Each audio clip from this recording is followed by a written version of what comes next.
Hello, this is Brock from Orange Peel Bicycle Service, hanging out in my shop in downtown Steamboat Springs, Colorado.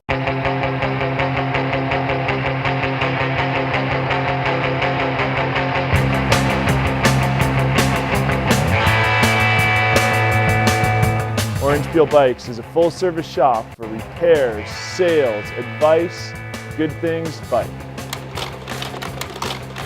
In this episode, we'll be discussing the growing trends in fat biking, including the gear needs, boots, accessories, etc. that help you in a successful winter ride. We catch up with Team Kona fat biking their way through Ireland. We head up to British Columbia in the Retallick Lodge with Connor Fearon and the Hei Hei Trail bicycle. But first, this is Orange Peel TV.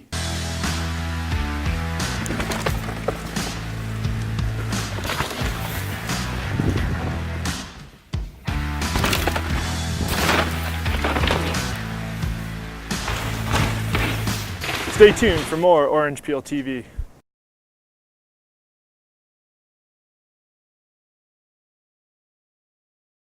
As people get into fat biking, especially in the winter, the hardest thing for most folks to understand is how to regulate their body temperature, because it's an extreme sport. You go from the coldest you'll ever be to extremely hot in 20 minutes. So I'm going to walk you through some of the basics of layering and how to regulate your body. Helmets are a must, and if you have a ski helmet, that can work great, or a bike helmet is also excellent. If you don't have a ski helmet, then an under helmet hat is huge. I also use a balaclava or a neck gaiter, because that's huge to be able to get yourself warmed up quickly.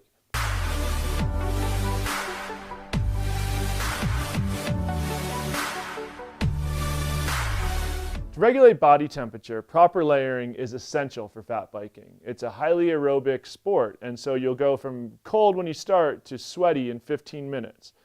So basically, starting at the skin, we want a good base layer, similar to skiing. I wouldn't use cotton. I would use a polypropylene or a light wool layer against my skin, depending on your preference. Potentially a warm layer after that, and then an outer layer that blocks the wind that I can vent. So you're thinking about it, similar to what I have on, a zip turtleneck, something like that, with maybe a wind block vest over the top of it, and then a full windbreaker as my outer layer, or even carrying a small puffy coat for if I have to stop for a long time.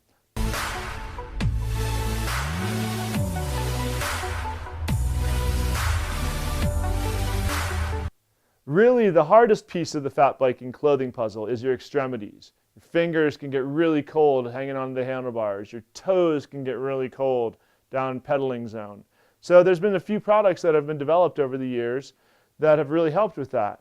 Some of it comes from Nordic skiing, a pair of good lobster claw mitts or good gloves.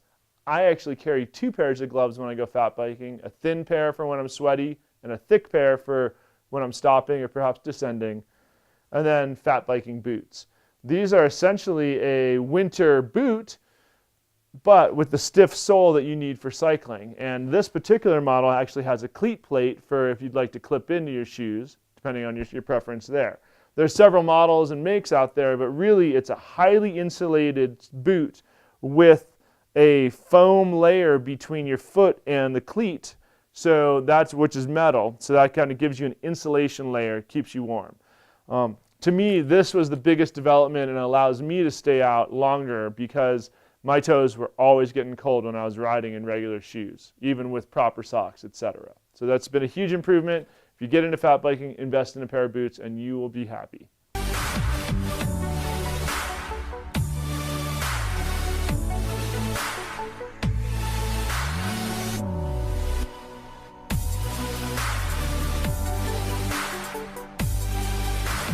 There's an essential piece of the winter cycling puzzle in keeping your body warm, in that your knees, a big part of your pedaling, are very susceptible to cold. We don't have any body fat or even muscle on our kneecaps, and as your knees are in constant use, it is a common injury, tendinitis, soreness of the knees. So one thing that I really like to focus on is a good layering piece on my lower extremities. There are products called knee warmers, which are basically just a piece of warm fabric that wraps around your legs to give a second layer on your knees. There are really good bike tights that kind of keep you warm, and many of them have a wind block piece on the front of the knees. Personally, what I ride in is a set of tights overlayered with a pair of knickers, and the knickers are a wind block material on the front, so that keeps me warm on the front where I'm getting the wind, but vented on the rearward part of my body. It's an excellent choice. For me, I get cold, I'm kind of skinny, I don't have a lot of mass, so layering is very essential.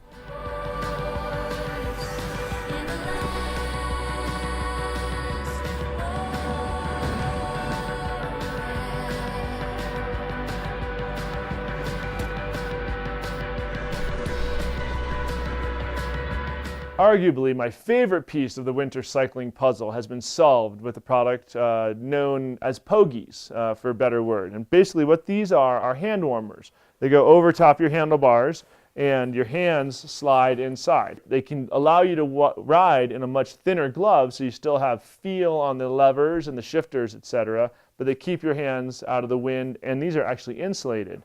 On a warm day, they actually have a venting spot, so you can get a little airflow. And basically, the companies have taken it to the max with cycling, and it's a huge, huge help to keep your fingers warm. I even ride them on my commuter bike all winter long, and I just leave them on there, and it's a lifesaver. Stay tuned for more Orange Peel TV. Up next, we join Aaron Chase at the Highland Mountain Bike Park in New England.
Stay tuned for more Orange Peel TV.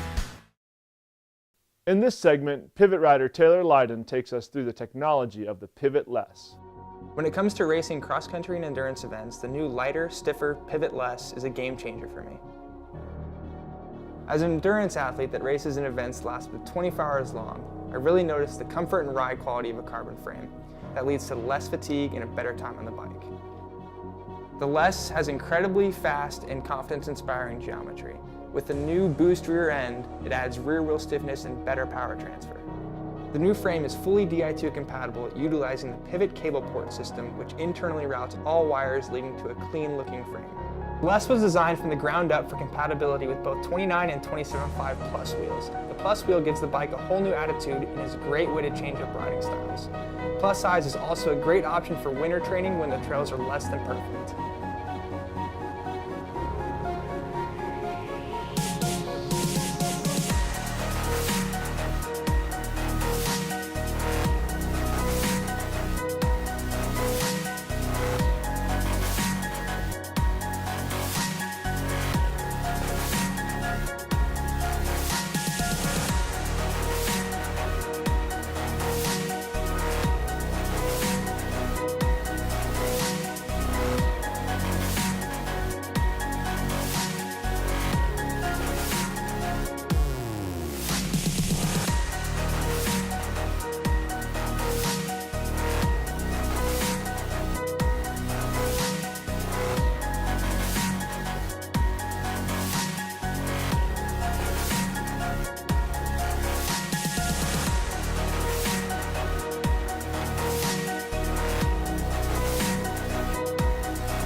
Staying true to its roots, the Les easily switches between single speed and geared setups. The patented swinger dropout system provides maximum adjustability and is the lightest, most reliable chain adjustment system ever developed.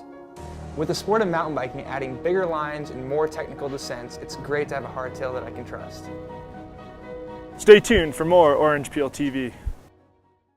Coming up, we catch up with Team Kona fat biking their way through Ireland. Yeah, what's happening? We're on our way to William's house. What are we going to do I now? hope he has a big feckin' breakfast on. I'm starting to get hungry, you know. Then we'll go cycling.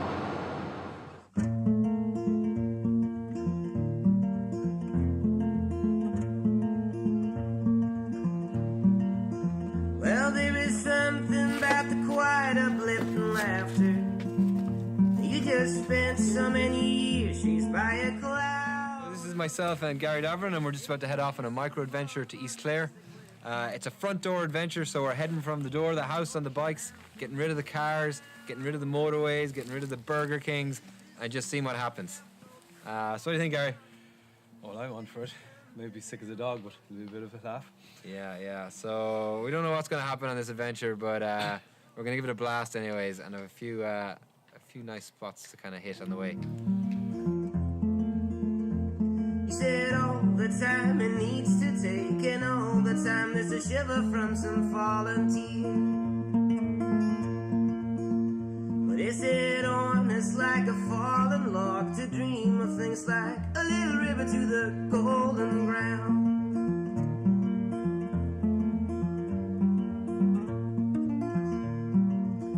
And there is something about the quiet surprise and darkness.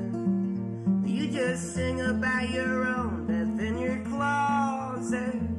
You stumble out into the pitch black hallway. You think you've lost so many times, though it's not war yet. You say, are these my eyes? You said, come on now. Already lost my sense to feel. But there is always someone out there who will listen. And then there's nothing but a dream. Said all the time it needs to take, and all the time there's a shiver from some fallen tear. But is it honest like a fallen log to dream of things like a little river to the golden ground?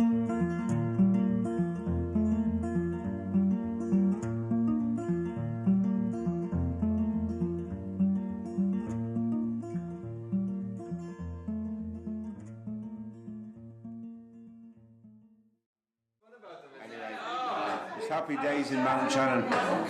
When the lads came in, it's a great night tonight, and I'm so glad you lads came in with any bands. It was a great night. Happy days.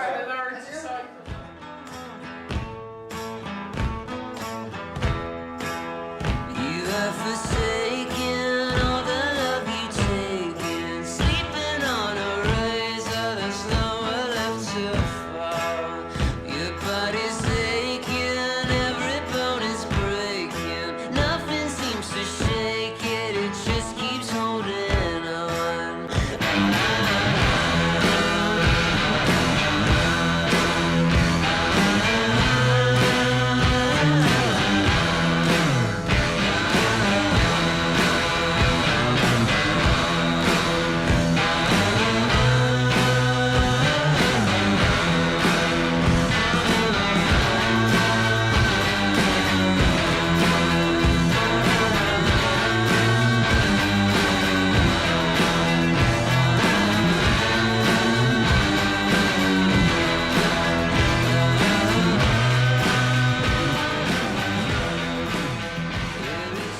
Yeah, some spot really, isn't it? Yeah.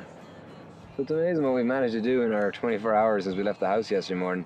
It's been a real break from normal life, from kids and jobs, and it's only 24 hours. It's nuts. I think that we knocked out every type of cycling: road, gravel, bike packing, then mountain biking. Yeah. I mean, we did everything Yeah, in 24 hours. It did what we kind of planned. We were trying to cut out the car and just pedal the bikes right to the trail, even though it's a long spin. It's worth it.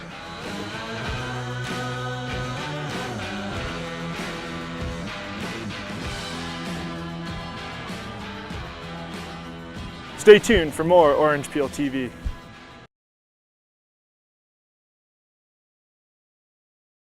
Here's a locally made example of a fat bike, and this is really, in some ways, the perfect fat bike. It is simple, it's clean, has everything you want.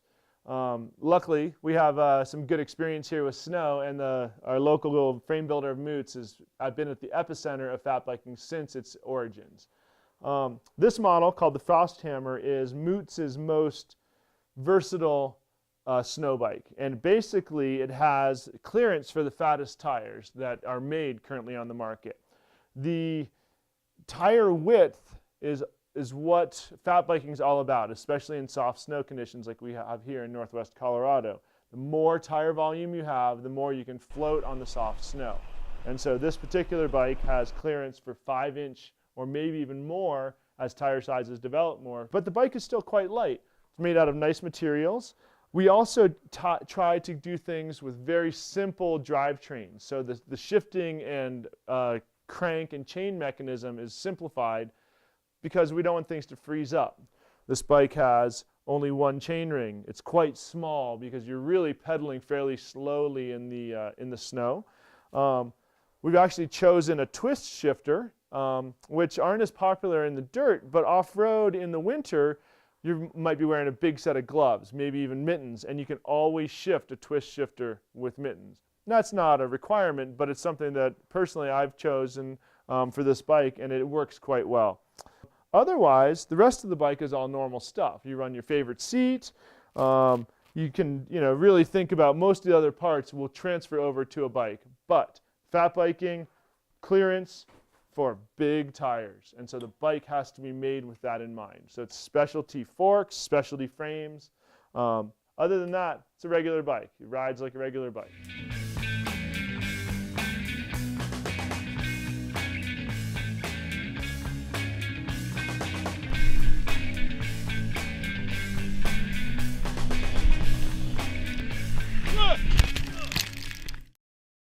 If you're shopping for a fat bike, for the most part, you're going to look for the same size frame you'd ride in a regular bike.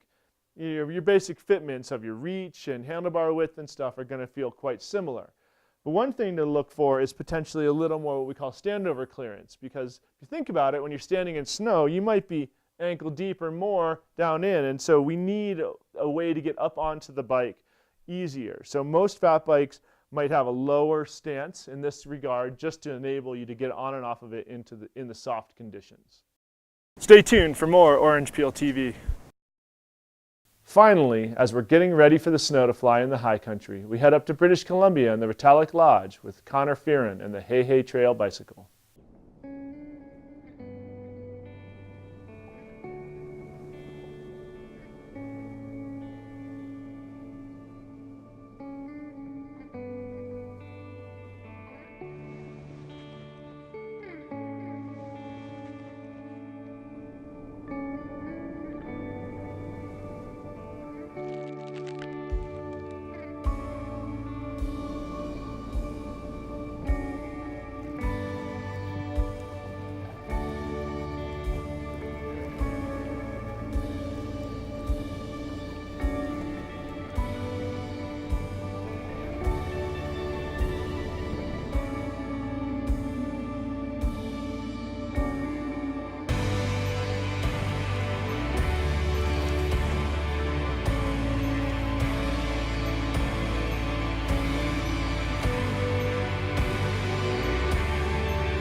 That's our show. Thanks for joining us here at Orange Peel TV. Come on down to Orange Peel Bikes at the corner of 12th and Yampa in downtown Steamboat Springs.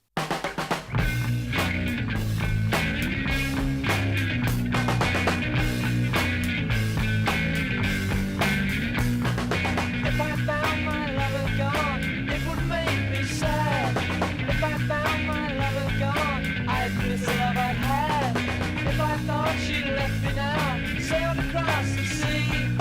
If I thought she'd got